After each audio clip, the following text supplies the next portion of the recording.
Happy Saturday, everybody. Happy 2023 NHL Free Agency Day. What a start the Nashville Predators have brought us on in NHL Free Agency. First of all, this is your host, Chad Minton, host of Catfish on Ice podcast, bringing you a brand new episode here, episode 190, as we give you instant reaction to NHL Free Agency 2023, opening up at noon Eastern on Saturday. So it's been open for about 3.5 hours now. As of at the time of this recording of episode 190, we are brought to you by DraftKings. This is your host, Chad Minton. About to give you a lot of information that I've got here and analysis and reaction, opinions, all of that on the Nashville Predators and who they have signed in free agency. I'm telling you right now, Barry Trotz, this dude is playing chess, not checkers. I keep saying that. Throws us curveball after curveball. This last week has been a blur for me. I'm not going to even lie here. Drove up from St. Petersburg, Florida, where I live, to Nashville. It's about almost an 11-hour road trip to go see the draft this past week.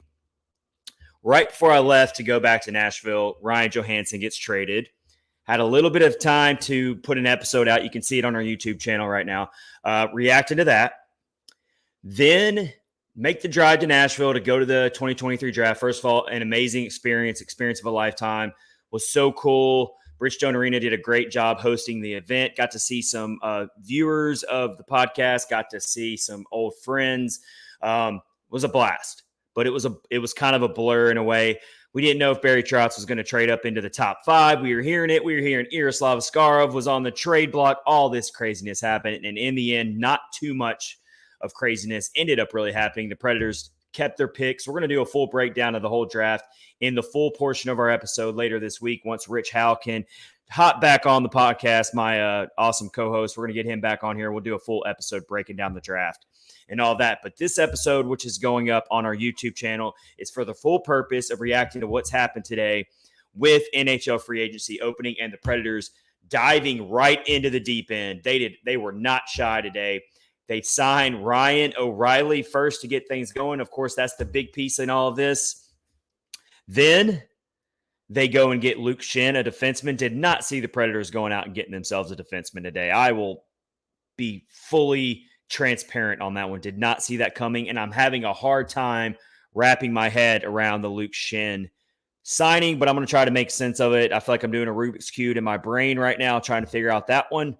And then also the Predators add themselves another veteran presence for the forward core, which did get very young after buying out Matt Duchene yesterday. That's what I was getting to. I'm going all off course here because my mind's in a scramble with all of this going on here.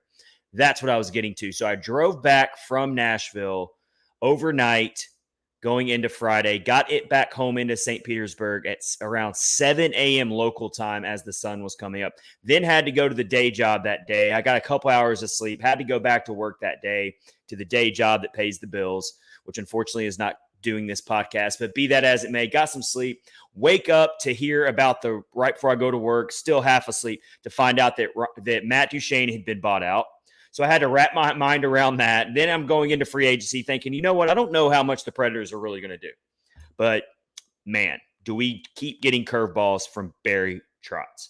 So, yeah, let me get back to where we are now. So Ryan O'Reilly gets signed, Luke Schenn gets signed, and then Gustav Nyquist. So three 30-plus-year-old veterans have been signed in free agency. And I know that makes a lot of fans out there cringe a little bit. And I understand. I've always had this magic number for the Predators right now to stay away from 30-plus-year-old players. Well, they went out and got 3 of them. Pretty minor deals. They didn't spend a lot of money. We're going to break down each deal a little bit more closely. But that's what the Predators have done so far today. They've also got Cody Glass. They've agreed on terms with Cody Glass, which is great news there. According to multiple sources, Cody Glass has been signed to a 2-year deal, $5 million contract in total. So one of the restricted free agents going into the offseason, one of the big ones was obviously Cody Glass. He gets signed back to a new deal. So we've got that taken care of. We still got Alexander Carrier hanging around out there as an RFA as well. So do you got all that?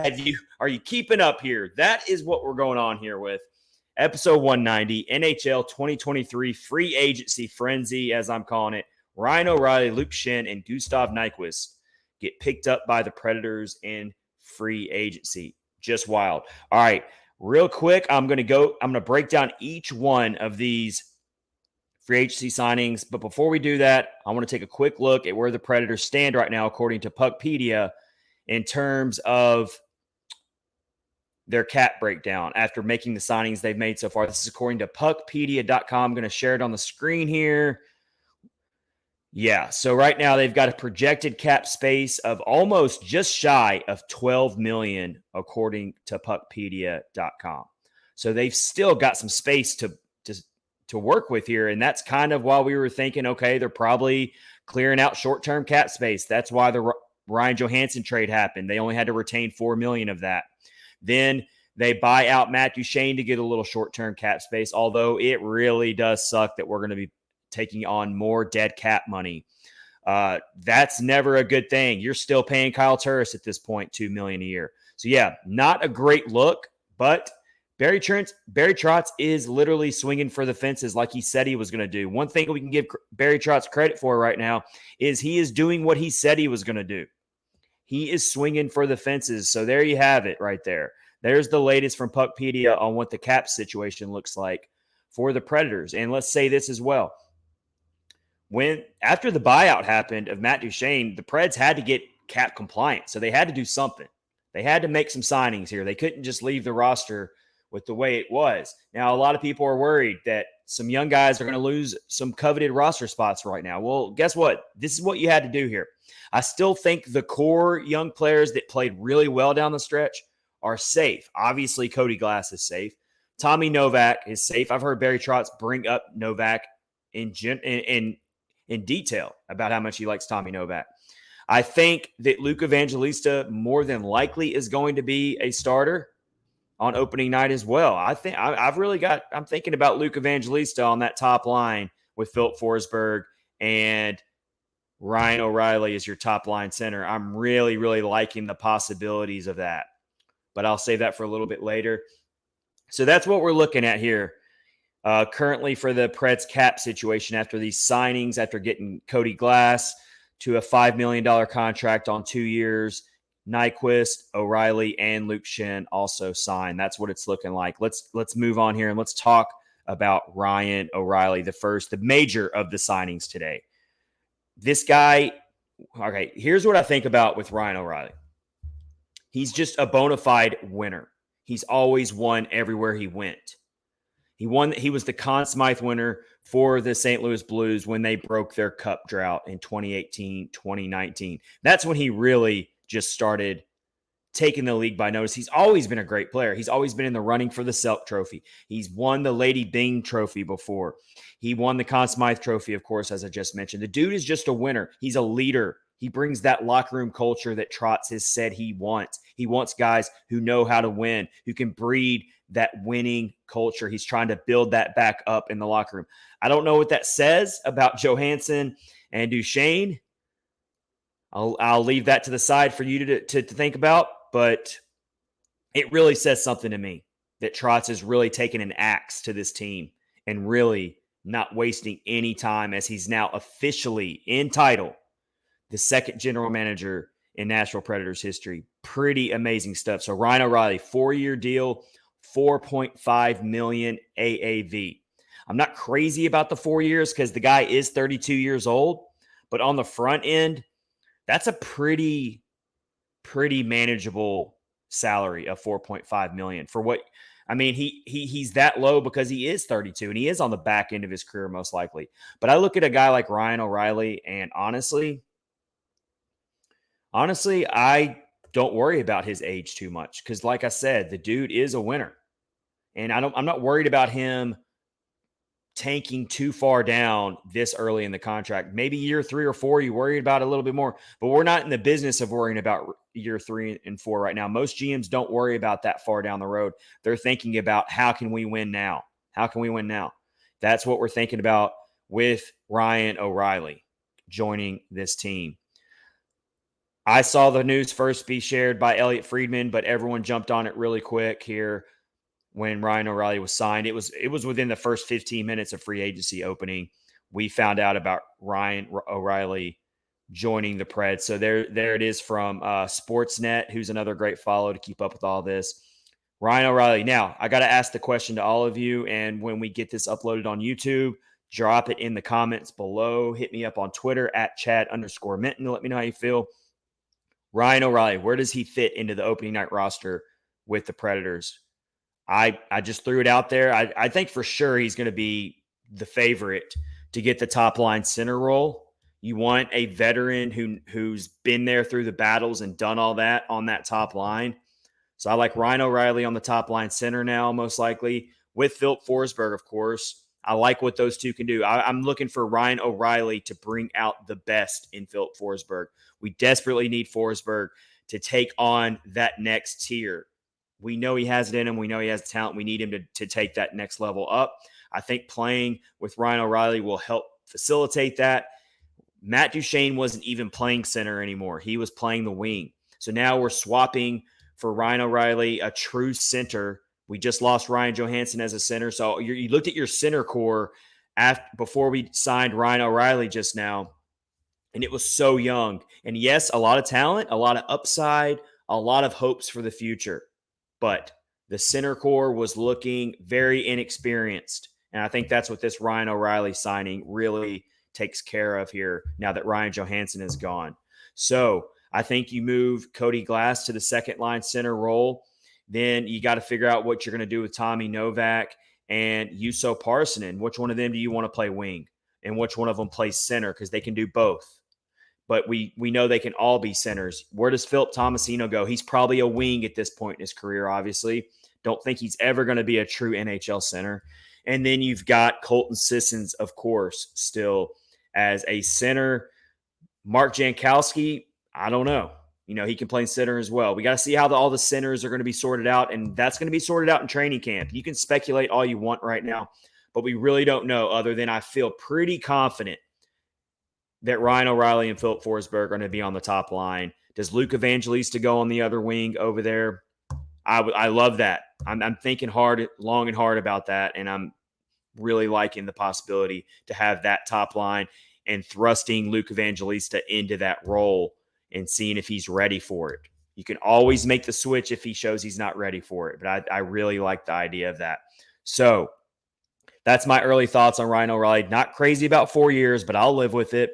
Obviously, the guy's a winner. He's going to bring the winning culture to the locker room. He's going to go to battle. You don't have to worry about him taking games off, taking periods off, or even taking shifts off. This guy is going to bring it every night. With that said, let me switch to the next player, and that's Luke Schenn, the defenseman. And this one, I'm having a hard time making sense of it. Like, I really, really am right now.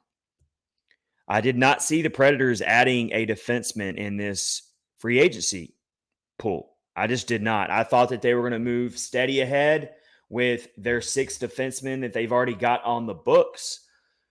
And you got some prospects that showed some promise that you could be in line for rotational roles, that 7th defenseman that could be on the roster that can step in from time to time and roll with that.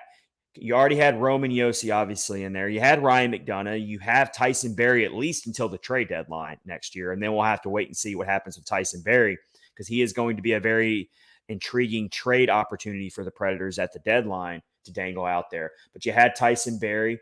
And then you have Alexander Carrier, of course. We expect him to be signed as an RFA, re-signed.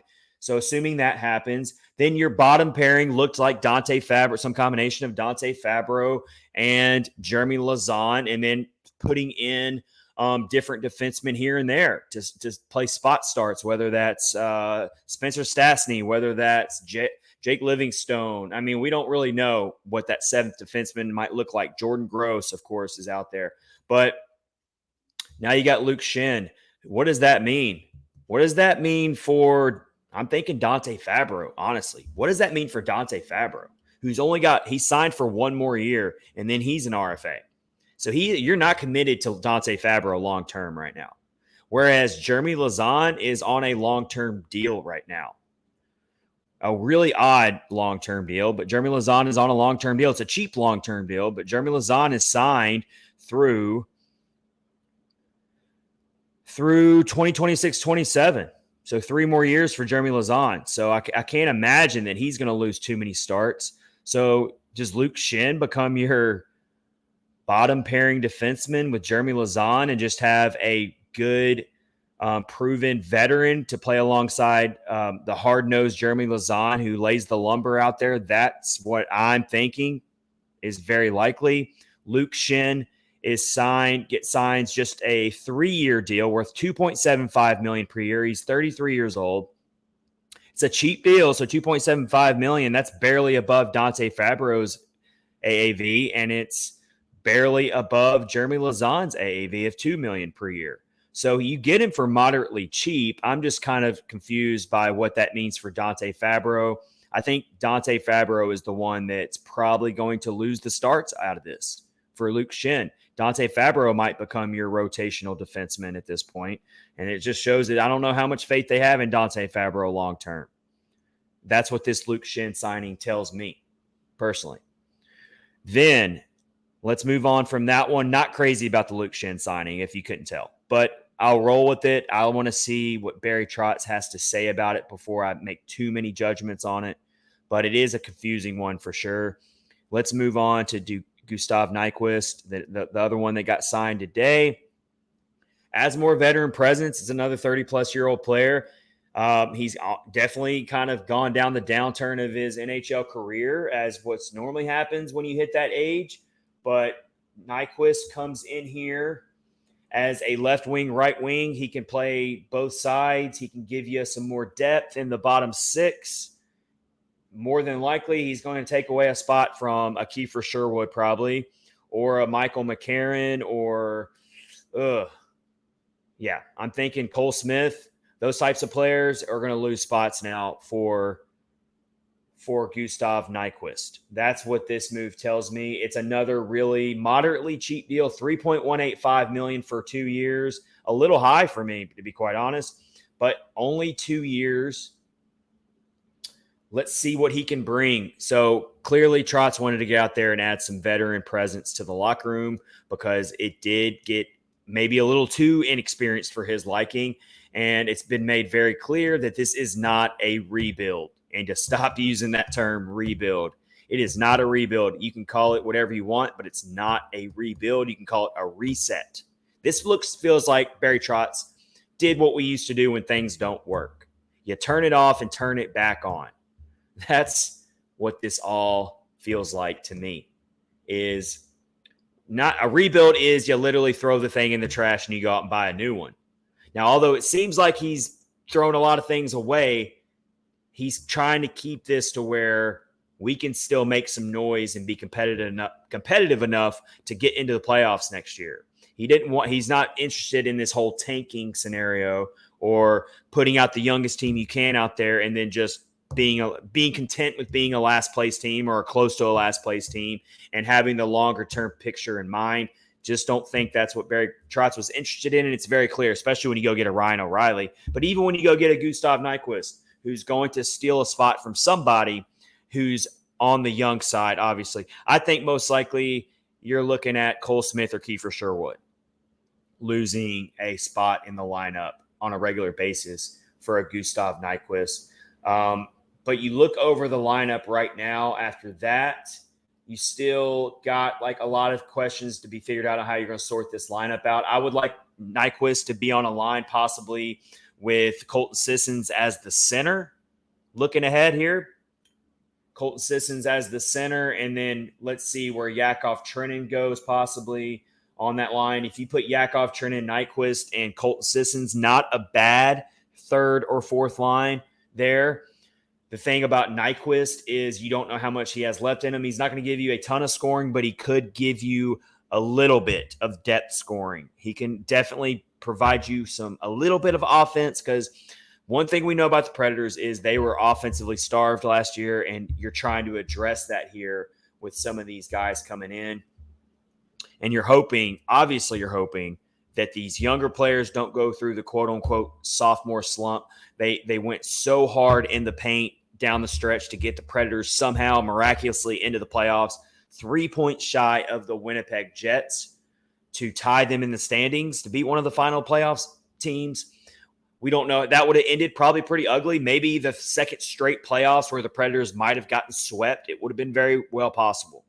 But it was still a very impressive run by these young players to get that close. And so obviously the players that are sticking around and who aren't going to be affected by these free agency signings, Barry Trotz still believes in them, and we got to see where they fill into this lineup. It's going to be very interesting to see what this top six looks like. I don't think it changes too much. Obviously, it's just Ryan O'Reilly comes in. Matt Duchene's gone now. Ryan Johansson, he looked like on the outside looking in before all this craziness happened. Before he was traded, I didn't know where to place Ryan Johansson in this lineup. Were we really going to put Ryan Johansson on the fourth line without trading him? Just seemed very unrealistic, as much as it does suck to retain salary in that. That's just the way it goes. You didn't want it to happen. And then a lot of people are asking me, and I've been seeing this float around a lot, do you think the Predators tried to trade Matt Duchene? Of course they did. I don't see why they didn't test the waters there and try, and just no one was interested. And so now it just came out before I went live with this free agency frenzy video that we're putting up on the YouTube channel. Also, could you please hit subscribe down below? I'd really appreciate that. It helps a ton. Follow me on Twitter at Chad_Minton, and also follow Catfish Ice on Twitter at Catfish Ice. We're also on Facebook and Instagram, and we try to keep everything updated when all these crazy things happen throughout the off season here. So yeah, obviously the Predators wanted, in a perfect world, would have loved to have traded Matt Duchene and not have to go the buyout route. But as shocking as this has all been, and it's been a whirlwind, and it's kind of hard to make sense of it. It kind of feels a little bit more crystal clear now that Ryan O'Reilly is in the mix. If they don't sign Ryan O'Reilly and they go through this free agency period without getting someone like him on this team, it would have made even less sense. And I would have really been questioning Trotz's plan here. But Ryan O'Reilly kind of is a puzzle piece that now I put in that kind of partially completes the puzzle of this master plan that Barry Trotz has right now that didn't make sense in the short term right after Duchene was bought out. We kept asking ourselves, something else has to be coming. What could it be? Could it be a big trade? Or because the free agency market wasn't impressive this year. It wasn't. It was low down. And even Trotz admitted that and said, and that's why people were speculating, oh, he's not going to do much, because Trotz threw that out there. But that's why I'm saying he's playing chess and not checkers. He is meticulous. He is shrewd. He is keeping us guessing, and you got to love it. Hey, you got to appreciate the hustle. You got to appreciate the grind. You got a new GM in here. He's already doing things vastly different than what David Poyle did them, and you got to like that. There's some people out there that are never going to be pleased, but I think you have to understand. And a lot of fans were major Matt Duchene fans, and a lot of fans really were loyal to Ryan Johansson as well, as many critics as there were to both of those players. But the two infamous $8 million player underperforming years, players that people just love to criticize, are now gone.